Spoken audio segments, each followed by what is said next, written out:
মাথায় রাখবি, প্রস্তুতির সেরা ঠিকানা হচ্ছে স্টাডিকার WB ইউটিউব চ্যানেল, অর্থাৎ আমাদের চ্যানেল। তোমরা নিচে আমাদের যোগাযোগ নম্বর দেখতে পাচ্ছ, এই নম্বরে যোগাযোগ করে তোমরা তোমাদের প্রয়োজনীয় 100% কমনযোগ্য নোটপত্রগুলি সুলভ মূল্যে সংগ্রহ করতে পারো, সেটা 5th সেমিস্টারের হোক কিংবা 6th সেমিস্টারের।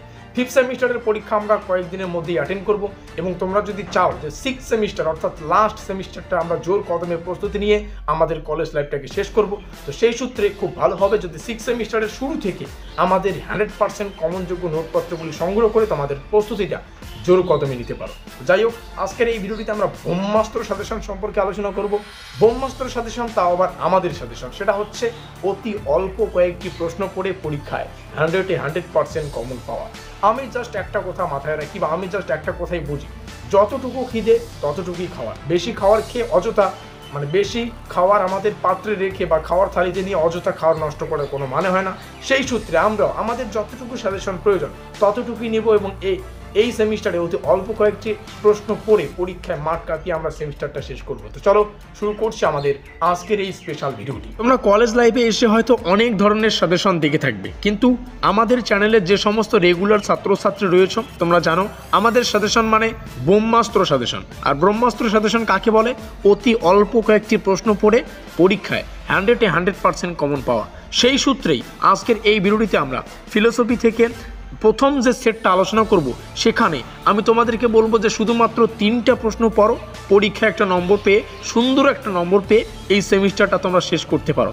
এই 3টা প্রশ্ন, তোমাদের জাস্ট 3টা প্রশ্ন বলে দিচ্ছি শুরুতেই। এই 3টা প্রশ্নের মধ্যে 15 মার্কের জন্য জাস্ট একটা প্রশ্ন হবে, ঠিক আছে? মানে এক কথায় বলতে গেলে একটাই প্রশ্ন 15 নম্বরের জন্য প্র্যাকটিস করো, সেটাই পরীক্ষায় কমন পাও এবং সেটাই লিখে দাও, এই ধরনের কথা। এক কথায় বলতে গেলে এমনটা হবে যে আমরা যে প্রশ্নটাই দেব সেটাই পরীক্ষায় বসে আছে। এক কথায় আরও যদি আমি ঘুরিয়ে ফিরিয়ে বলি, আমার সাজেশন দেখেই ইউনিভার্সিটি কিন্তু এই প্রশ্নটাই তোমাদের পরীক্ষায় তুলে ধরবে। আশা করি বোঝাতে পারলাম। এটা কিন্তু প্র্যাকটিসের উপর নির্ভর। তো 15 নম্বরের জন্য যে প্র্যাকটিসযুক্ত প্রশ্নটি, সেটা হচ্ছে তর্কবিদ্যাসম্মত আকারে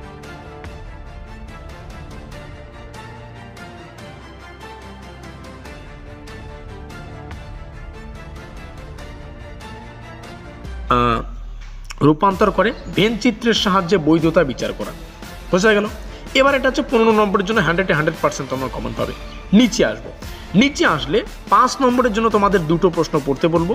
তো এটাও প্র্যাকটিসের উপর নির্ভর। তাহলে টোটাল 3টা প্রশ্ন বলছি, তার মধ্যে একটা তো 15 নম্বরের জন্যই বললাম, একটাই পড়ো, একটাই কমন পাও, একটাই তোমাদের এখান থেকেই কেল্লা পথে।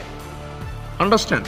চলো এবার 5 নম্বরের যে 2টো প্রশ্ন তোমাদের সামনে শেয়ার করছি, যেমনটা বললাম টোটাল 3টা প্রশ্ন, 2টোই পড়তে হবে, পরীক্ষায় 2টোই কমন পাবে, এখান থেকে একটা প্রশ্নের উত্তর তোমরা করে দেবে। তাহলে দেখো 5 নম্বরের 2টো প্রশ্ন বলছি, 2টোই তোমরা কমন পাবে, এখান থেকে একটা প্রশ্নের উত্তর করতে হবে।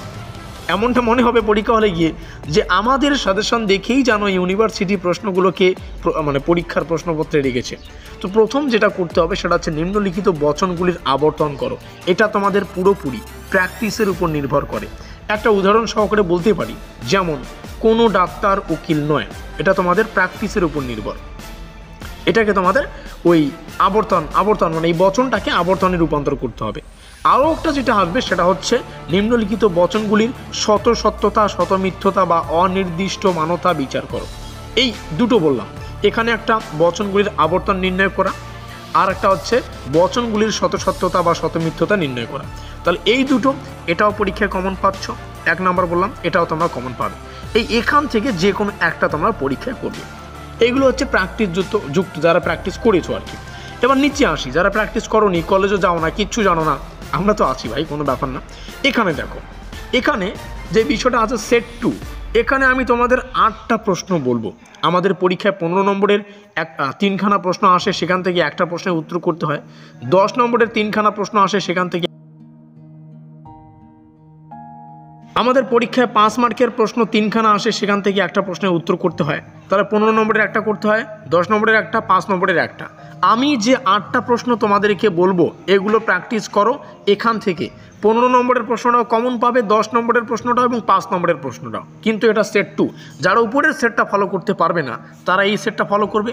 এবং কেউ যদি ভাবো 2টো সেটই ফলো করবে, তাহলে তো পরীক্ষায় তোমরা একদম 40-এ 40 আমি বলবো না, 30 তোমরা পেয়ে যাবে, কারণ এমসিকিউ তো আমরা এখানে আলোচনা করি না, ঠিক আছে। 40-এ 30 তোমরা এখান থেকে 100% গ্যারান্টি পাবে যদি পরীক্ষা সঠিকভাবে উপস্থাপন করতে পারো। উপস্থাপনটা তোমাদের উপর নির্ভর করে। তো এখানে থাকা প্রশ্নগুলো দেখো, মিলের সহপরিবর্তন পদ্ধতি, অস্তিত্বমূলক তাৎপর্য ব্যাখ্যা করে এটা আমরা আলোচনা করেছি। প্রকল্পের যে পর্যাপ্ত ন্যায় কাকে বলে, ন্যায়ের বৈশিষ্ট্য সংক্ষেপে, উপমা যুক্তি মূল্যায়নের ক্ষেত্রে ব্যাহত মানদণ্ডটি, বচনের বিরোধিতা, মিলের অন্যয়ী পদ্ধতি, তারপরে সাদৃশ্যমূলক যে যুক্তি সংকীর্ণভাবে আলোচনা করে। এই হচ্ছে 8টা প্রশ্ন তোমাদের সামনে শেয়ার করলাম। এবার তোমরা বুঝবে যে তোমাদের কোন সেটটা ফলো করা উচিত, সেট 2 নাকি সেট 1 নাকি দুটোই, এটা তোমাদের হাতে ডিপেন্ড করে। আর অবশেষে অবশ্যই রিকোয়েস্ট, ভিডিওটিকে লাইক করে দিয়ে বন্ধুদের কাছে শেয়ার করে দিও। অসংখ্য ধন্যবাদ ভিডিওটিকে শেষ পর্যন্ত দেখার জন্য। আমাদের আজকের এই স্পেশাল ভিডিওটি এই পর্যন্তই।